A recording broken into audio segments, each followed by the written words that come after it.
तो मित्रों, आज हम आ गए सुबह सुबह हमारी गाड़ी के पास और आज हम जाने वाले हैं गाड़ी को लेके माल भरने के लिए। अभी यहाँ से निकल नहीं पाएंगे, थोड़ा जगह करो, अंदर जाना है हमको। फिर हम आ गए इधर अंदर, तो फिर अभी अभी चाबी लगा रहे हैं। चाबी लगा भाई, चाबी लगा दिया। फटाफट अगर गाड़ी को चालू करते हैं और फटाफट जाते हैं माल भरने के लिए। तो तुम्हें बने रहे आगे, चलो।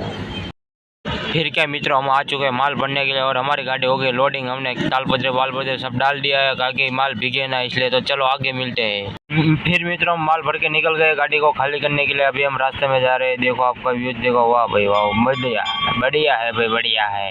फिर मित्रों, हमारी गाड़ी का होगा माल दूसरी गाड़ी में ट्रांसफर हो रहा है, आप देख सकते हो। तो आप देखो।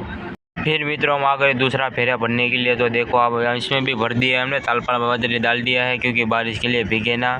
हम क्या जाना है, दूर जाना है, हमको जाना है मुंबई। तो आप देख सकते हो, आपका जाने लगी मुंबई तरफ। तो देखो इधर अकस्मात हो गया एक्सीडेंट।